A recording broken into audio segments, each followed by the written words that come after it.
Bom dia! Estamos no nosso 38º dia do nosso devocional diário, Uma Vida com Propósitos para que estou na Terra, do Rick Allen. E hoje nós vamos falar sobre o tema Tornando-se um Cristão com Excelência. Mas antes de iniciar o nosso tema, eu gostaria de te pedir para deixar o seu like nesse vídeo, se inscrever no canal para ficar por dentro de todas as mensagens e também para fazer com que esse vídeo alcance mais pessoas. E a gente vai iniciar com Marcos 16:15, que diz o seguinte: Jesus disse aos seus seguidores: vão pelo mundo todo e contem a todos as boas novas. E em Salmos 67:2 ele vai dizer: assim saberemos por onde ele quer que nós andemos. Assim todas as nações conhecerão a sua salvação. Ou seja, né, nós temos uma missão, que é a grande comissão, né? E você tem uma escolha a se fazer: se tornar um cristão com excelência ou um cristão relapso. E quais são a diferença entre esses dois, né? Esse cristão relapso é aquele que tem busca, né, principalmente a satisfação pessoal. Como a gente já falou aqui, nós somos naturalmente egoístas. Então, esse cristão relapso é aquele que está buscando somente para si, orando somente para si e buscando a Deus, né? Eles querem usar Deus para os seus propósitos e não que Deus os usem para os propósitos dele, né? São pessoas egoístas, né? Elas que acreditam que já estão salvas e tá tudo bem. Eu vou ali assistir o culto todo domingo e tá tudo ok. Mas a gente sabe que nós fomos chamados para servir. Depois de todos esses capítulos desse livro, se você ainda não chegou a essa conclusão, não tem mais o que fazer, né? Porque nós fomos chamados para servir.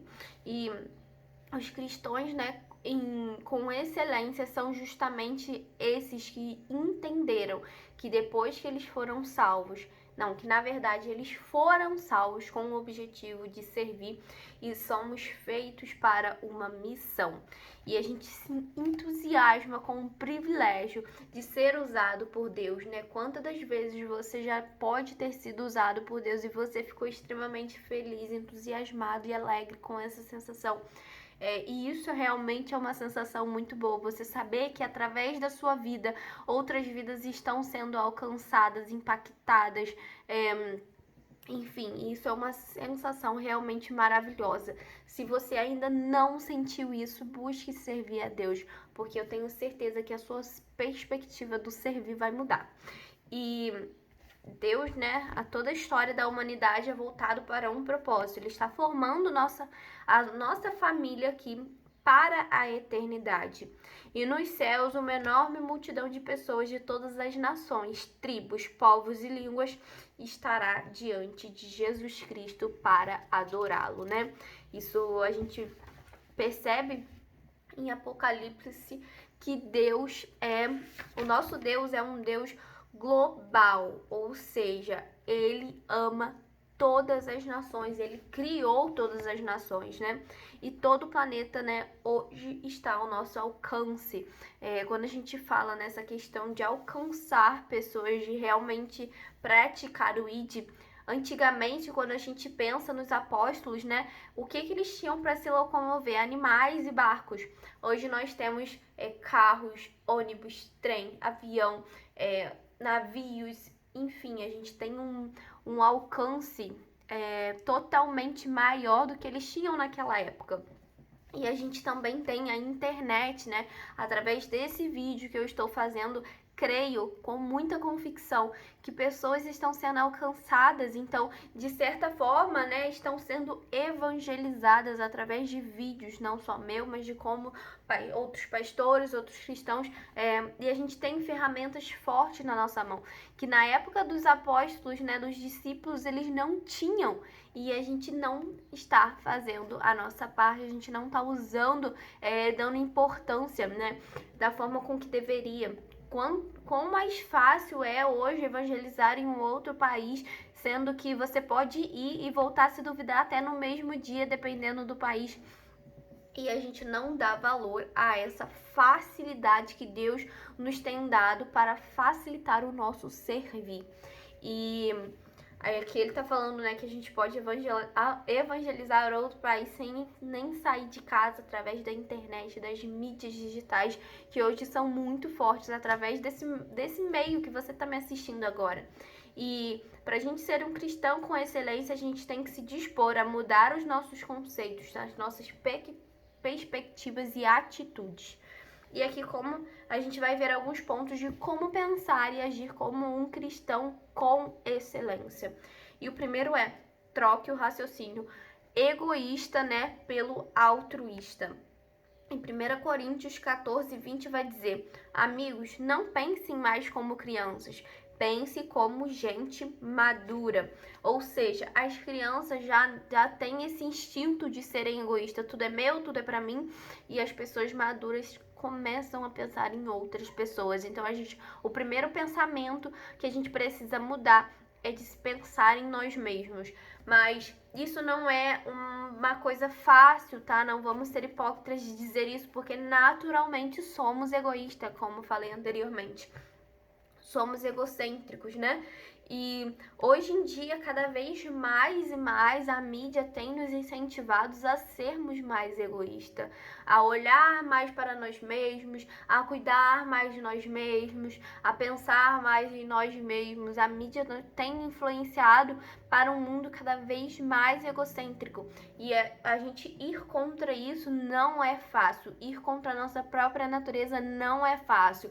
Abdicar de desejos, abdicar de momentos, abdicar do nosso própria carne para estar pensando em outras pessoas, fazendo por outras pessoas, não é fácil. E realmente a gente precisa ter essa ousadia, ter essa vontade mesmo de querer fazer isso para tornarmos-nos cristãos com excelência, né? E a gente tem um ajudador, né? Um auxiliador que está não nos deixando lutar contra isso sozinho. E Deus nos deu o Espírito, por isso não pensamos como pensam as outras pessoas deste mundo. E a primeira coisa que a gente precisa é pedir ao Espírito Santo que ele nos ajude a pensar nas necessidades das outras pessoas, dos outros pessoas que também não são cristãos. Que a gente peça a Deus o Espírito Santo, né, que ele nos auxilie a ter mais essa empatia, essa compaixão, de entender o próximo, de se colocar no lugar do próximo, de pensar no próximo, né? E em 1 Coríntios 10, 33 vai dizer: não penso no que seria bom para mim, e sim no que poderia ser bom para muitas pessoas, de modo que possam ser salvas, né? Isso é um método que Paulo adotou para ele, né? Como ele fazia essa grande evangelização que ele fez. Ele colocou lá, né, que ele não pensa no que é bom para ele, mas sim no que é bom para que outras pessoas sejam salvas. Então a gente tem que parar de pensar só em nós mesmos e começarmos a pensar nas outras pessoas também. E o segundo ponto é deixar de raciocinar de forma restrita e raciocinar de forma global. Em Atos 17, 26 e 27 vai dizer: de um só homem, Deus criou todas as nações que vivem na terra e decidiu quando e onde todas as nações seriam constituídas. Deus fez tudo isso para que nós o buscássemos e alcançando ou encontrássemos, né? Desde o início, Deus desejou reunir a nossa família espiritual de membros de todas as nações que Ele criou. Não é uma nação específica, não é um povo específico. Deus ama o mundo de tal maneira, né? Então Ele ama todos. Então todas as nações fazem parte do plano divino e todas as nações devem ser alcançadas. E hoje em dia a gente está mais unido do que nós percebemos, né?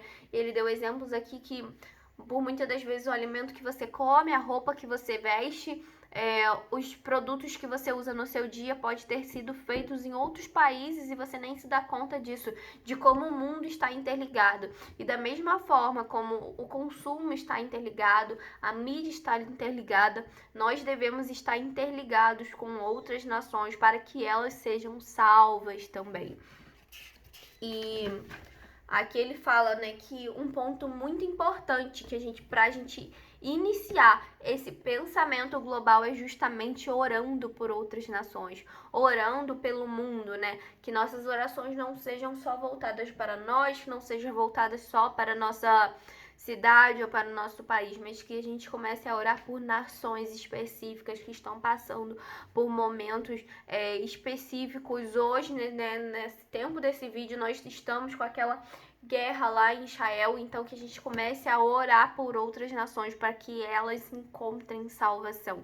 E a gente precisa entender que no tempo dessas grandes guerras, no tempo dessas grandes crises, Deus vai usar esses momentos para que pessoas sejam alcançadas, porque é muito mais fácil que as pessoas se voltem a Deus quando estão sob tensão do que, como a gente diz, pelo amor, né? Então a gente precisa orar por esses momentos e orar para que o máximo de pessoas venham a voltar o olhar para o que verdadeiramente importa, que é Jesus Cristo. E as pessoas, né, o poder da oração é muito forte, porque as pessoas podem recusar as nossas palavras, as pessoas podem recusar a nossa mensagem, podem recusar o nosso amor, mas contra a nossa oração ela não tem defesa, né? Ela não tem como recusar a nossa oração no secreto. Então que a gente continue e comece a orar pelas nações. E a Bíblia diz que devemos orar, né, pedindo oportunidades também para testemunhar, coragem para falar.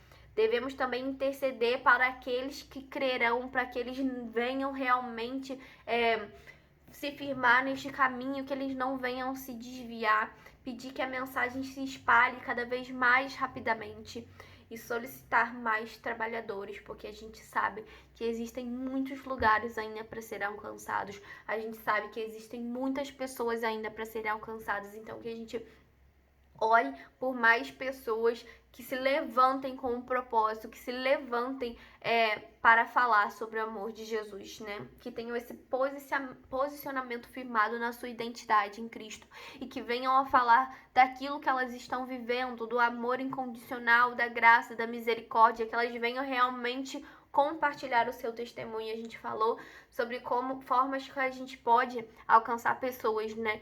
E compartilhando o nosso testemunho, espalhar a palavra, enfim, que pessoas possam se posicionar em sua identidade de filhas amadas de Jesus, filhas amadas de Deus, e que possam espalhar e ter esse fogo, né, que queima por espalhar a mensagem.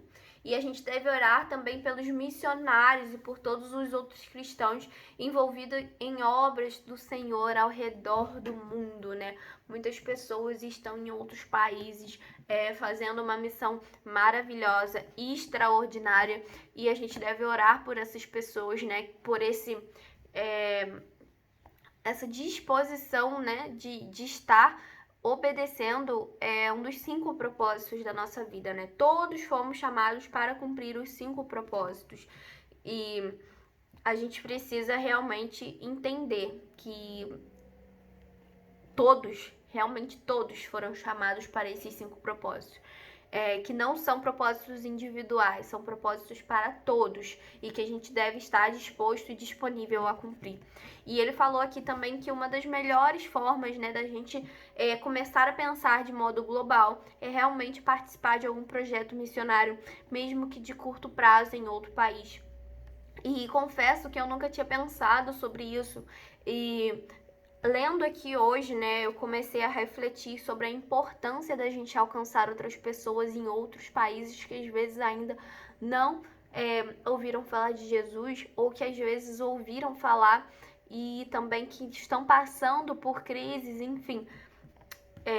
Veio uma reflexão na minha mente, espero que isso venha também na sua, porque isso não é uma missão ou um chamado especial para cada um. Claro, gente, que tem muitas pessoas que têm o chamado para ser missionário, para estar em outros países, mas o ID é para todos, o evangelizar é para todos. Então, que a gente venha a buscar passar por essa experiência, que ele fala aqui, né, que essa experiência aumentará o seu amor, ampliará a sua visão, aumentará a sua fé, aprofundará seu sentimento de compaixão e o encherá de alegria como nunca antes. E pode ser um grande divisor de águas na sua vida e na minha vida. E tem muitas, né, instituições missionárias, tem muitas igrejas que trabalham com essa questão de missões, então que a gente possa tentar aí para esse ano, já que a gente está finalizando 2023, que a gente venha botar isso como meta em 2024, participar de uma ação missionária, mesmo que de curto prazo em outro país, né? Isso eu acredito que seria muito importante para a gente ter uma visão maior sobre como é importante falar sobre o amor de Deus, né? E um outro ponto aqui, substitua o pensamento imediatista pela perspectiva eterna. Em 2 Coríntios 4:18 vai dizer: assim, fixamos os olhos não naquilo que se vê, mas o que não se vê, pois o que se vê é transitório, mas o que não se vê é eterno, né? A gente tem que voltar os nossos olhos não para os tesouros da terra, mas sim para os tesouros eternos, o que durará a eternidade. Muitas das coisas que a gente está empenhando, colocando todo o nosso gás, toda a nossa força, todo o nosso pensamento, talvez daqui a um ano já não fará mais sentido algum.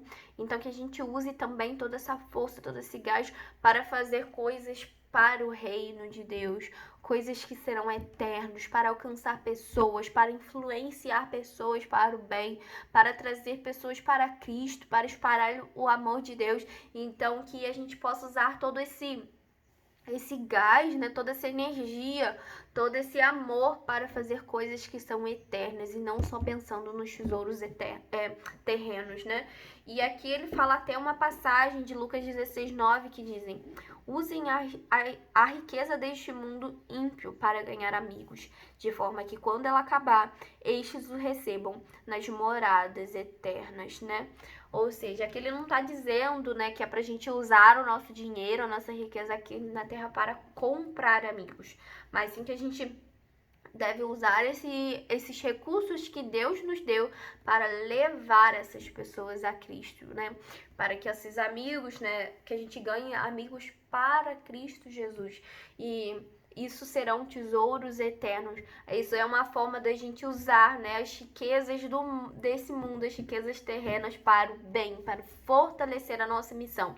E usar os recursos que Deus deu a você para levar pessoas a Cristo, né? A Cristo é o melhor investimento financeiro que a gente pode fazer aqui na Terra. E o último ponto, se eu não me engano, deixa eu confirmar, pare de arranjar desculpas e comece a pensar em formas criativas de cumprir a sua incumbência. Se você estiver decidido a fazer alguma coisa, há sempre um jeito, né? Aqui ele fala que tem algumas pessoas que dão a desculpa, eu só sei falar uma língua.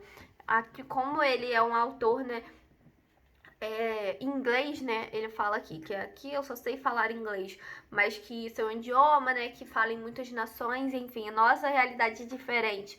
Se a gente sabe falar só português, realmente há uma certa dificuldade, né, porque não são todos os países, a nossa língua não é uma língua global, né, como o inglês, mas que isso não é uma desculpa para a gente estar envolvido em missões, porque existem muitos grupos e instituições que já têm pessoas ali que já estão acostumadas com isso, já estão acostumadas com a língua local, da onde vai ser essa missão. E isso não é desculpa pra gente, né? A gente realmente precisa estar empenhado. E se você tem realmente no seu coração um desejo de, eu vou pra tal nação, se Deus já te deu uma palavra sobre isso, não fique esperando acontecer, né? Se você sabe que você Deus já colocou sobre sua vida uma nação específica e que é uma língua diferente da sua, já comece hoje, se dedicar a estar preparado quando chegar essa hora. Porque quando chegar a hora, você já está com todas as ferramentas necessárias para cumprir a sua missão, né? Mas que isso não seja uma desculpa para nossas vidas. E aqui ele falou, não tenho nada a oferecer, a gente já leu, né, que cada pessoa é única e tem uma formação e habilidades e dons necessários para todas as coisas. Deus quer usar você da forma com que Ele te fez, então você sempre terá algo a oferecer. E outra coisa aqui que ele falou, ou estou muito velho ou estou muito jovem, ele traz dois exemplos, né, sobre a promessa de Deus na vida de duas pessoas que deram essa desculpa, mas que Deus vem dizer que isso não é uma desculpa. Sara, que era muito velha para ter um filho, ou Jeremias, que era muito novo para ser profeta, e os dois tiveram suas promessas realizadas, então isso não é desculpa. Deus faz da forma com que Ele quer, da forma com que você é. E todos, como falamos, né, todos somos chamados para cumprir esses 5 propósitos de Deus, né? Adorar, ter comunhão, tornar-se semelhante a Cristo, servir e sair em uma missão com Deus pelo mundo, né? Que é o nosso 5º propósito, ao qual nós estamos falando sobre o ID, sobre as missões. Esses são os 5 propósitos para todos. Todos vão ter que cumprir esse propósito, ou deveriam ter isso no seu coração, que isso é uma missão de todos, é uma obrigação de todos. E muitos cristãos deixaram de passar os planos de Deus para a vida deles porque nem ao menos perguntaram a ele se os queriam servindo como missionários em algum lugar, seja por medo, seja por desculpa, por ignorância. Realmente fecharam a mente para essa possibilidade e às vezes era algo que Deus tinha para a vida dele. Então ele fala aqui pra gente, se quiser ser semelhante a Jesus, a gente tem que amar o mundo inteiro, né? E se você não pode se dar por satisfeito apenas pela conversão da sua família e alguns amigos. Existem o mundo inteiro para ser convertido ainda. E a gente não pode pensar que isso é missão do outro, do próximo, do pastor, do líder, apenas do missionário. Isso é missão para todos, né? Em Marcos 8,35 vai dizer: somente aqueles que põem de lado a sua vida por minha causa e por causa da boa nova é que a salvarão. Ou seja, né? A gente realmente precisa botar a nossa vida de lado por causa dos propósitos de Deus para a nossa vida. E o tema para a gente refletir nesse dia é: a grande comissão é uma incumbência, ou seja, é uma obrigação para todos nós. E Salmos 67:2 vai dizer, né, que é o nosso versículo para memorizar: assim saberemos por onde Ele quer que nós andemos, assim todas as nações conhecerão a sua salvação. Aqui eu nem falei, mas eu vou até voltar aqui sobre uma passagem que Deus fala em Atos 1:8, né? Jesus estabelece um padrão para o nosso envolvimento. Vocês serão minhas testemunhas em Jerusalém, em toda a Judéia e Samaria e até os confins da terra. Ou seja, nós temos que alcançar, né? Jerusalém, a nossa comunidade, Judéia, o nosso país, Samaria, outras culturas e também outras nações, até os confins da terra, né? E isso não é, como eu falei, não é algo específico para pessoas com chamado, isso é para todos, o ID é para todos. E pergunta para a gente meditar: que providências posso tomar a fim de me preparar para a experiência de uma missão de curta duração no próximo ano, né? Isso vai ser uma coisa que eu vou refletir muito, realmente, sentir desejo no meu coração lendo isso hoje, de colocar como meta realmente para 2024 e começar a se preparar, a estudar as possibilidades para estar realizando uma missão dessa. E espero que da mesma forma essa mensagem tenha te tocado para que você venha a desejar isso no seu coração também, pois isso é um propósito de Deus para a sua vida. Espero que essa mensagem tenha feito sentido para você nesse dia de hoje, que você reflita, que você medite sobre isso e que você tenha um dia abençoado por Deus. Eu te espero aqui amanhã para nossa próxima mensagem. Estamos acabando, gente. Faltam 39, 40, 41, 42, apenas 4 dias para a gente finalizar o nosso livro. E já tô com ideias para os próximos. Espero que tenha sido um momento edificante para a sua vida, assim como tem sido para a minha. E tenha um dia abençoado por Deus. Tchau, tchau.